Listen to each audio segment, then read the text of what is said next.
So let's chat a little bit more about the prospects.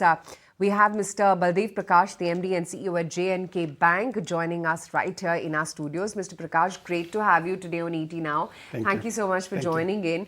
You know, I'm just looking at your balance sheet right now, and your Q1 advances growth has remained pretty upbeat. Does that in any way mean that you may at least manage to revise your FY24 guidance upwards? Yeah, good morning. As of now, I think generally if you see, the trend is that first quarter generally is subdued, and the major growth is coming between third and fourth quarters. But this year, surprisingly, the first quarter has been good for everybody in the industry, and for the bank, J&K Bank also, this has been very good. I think we will see how the second quarter pans out, then we will think of revising the guidance. But as of now, our guidance of around mid-teens, 15% seems to be achievable. Okay, I wanted to also understand the outlook when it comes to your margins as well, because it is a tough deposit environment. Do you think that you can sustain your margins around that 4%? See, for J&K Bank, the traditional strength has been the high CASA ratio. And you see, for the last so many years, we have been holding around 53, 54, 55% of CASA, which is still holding. We are still having CASA of more than 53%. And given that strength and supported by a good recovery in our NPAs, I'm sure the credit cost will continue to be less than 1 or maximum 1. And the CASA franchise will be holding. I'm sure that we will be able to maintain the guidance of our NIM, that is 3.7 to 3.9%. Okay, so holding on to that guidance when it comes to NIMs as well. But what about the expansion plans? You're looking to add more branches, etc. Talk to us about that as well. What are the timelines? What's the quantum of the branches, and which areas are you going to focus on? Yes.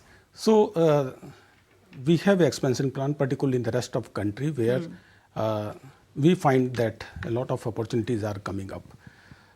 The initial survey has been done. The plan has been finalized.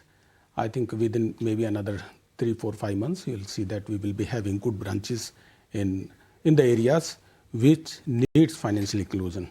And I'm sure that will be supporting our deposit franchise. Besides, the focus will be on the asset side also, particularly retail side. Just a follow-up there, because what I'm reading suggests that you're looking at expansion on the urban side more, whereas you said that you're looking at getting into the penetrated areas, which would tell me it's in tier 2, tier 3. Could you clarify where it will be? Yeah. So when I'm saying that, see, every city you find 2 cities. One is that the old city, another is that the city is expanding. So we are looking to the area where the city is expanding. It could be metro, it could be urban, it could be semi-urban also. Got it. And would you be raising additional funds as well for all the expansion that you've just talked about? I think for the timing, we have the good internal accruals. Okay. So already the bank is having capital adequacy of more than 15%, which you see has come after almost 8 years now. So for the timing, the board has not taken a call. And once the board decides to raise capital, we will definitely come to and advise the market. Mr. Prakash, here's what all the investors and shareholders want to know, because your stock is sitting at a 5-year high. You've guided for a 4,000 crore profit over the next 4 years. Are you confident of achieving this? Yes, we are quite confident, and this guidance was given after due thought. Last year we have touched around 1,200 crores, which is again a historical high. In the last 84 years of the bank, this level has never touched. And given that a lot of strengths the bank is having, plus the franchise in J&K and Ladakh, the areas, both areas are now, J&K and Ladakh, they are actually now seeing the development which is unprecedented. So given the strength in our home territories and the expansion plans which we are having in the rest of the country, I'm pretty sure we should be able to meet the guidance. Okay, you should be able to meet the guidance, but I also just wanted to talk about some corporate agency agreements. If I have it right, you had tied up with LIC as well as Bajaj with respect to cross-selling their insurance products, etc. as well. How's that trending, and what kind of levers or exposure to expect from all of this cross-selling, etc.? Yes. See, if you see that cost to income ratio has been a challenge for the bank. Yeah. So we wanted to address it by all means. So these new tie-ups which have come up with LIC and a few other players is basically to increase the cross-selling income of the bank. And this other income will support to address the concern of cost to income ratio. I'm sure we will be able to do that. So what is the then internal target with respect to cost to income? Given it's been a challenge, I'm sure you're working actively to bring it down to what level? Yeah. So if you see last year 77 to 66. Correct. It has been a phenomenal Drop already. This year we are targeting around 60, 62 in this range. We should be able to do it with these new steps, and we are also expecting a lot of recovery in technical write-off accounts. So that will be also supporting our income side. What's the size of that? What kind of recoveries? So last year you have seen around 350 to 400 crores was recovered. This year we have taken little aggressive target, say around 650 to 700 crores. And this has been discussed with the team down the line. Hopefully we should be able to do it, because a lot of these technical write-off accounts are the bigger accounts where already so much of time has passed. And we are now expecting that this year you should be able to recover that. So based on this strength, we should be able to have cost to income ratio around 60, 62% maximum. And overall the collection efficiency, how's that been trending? This has been fantastic. You see our slippages are hardly anything now. In this quarter, hardly any slippages you have seen. And that's likely to be the case for the rest of the year? Yes, Shouldn't yes. expect a big slippage number? No, because the worst is over on that front. You know, the other thing I wanted to talk about, and it was quite intriguing that you said that the kind of growth that J&K and Ladakh area is unprecedented.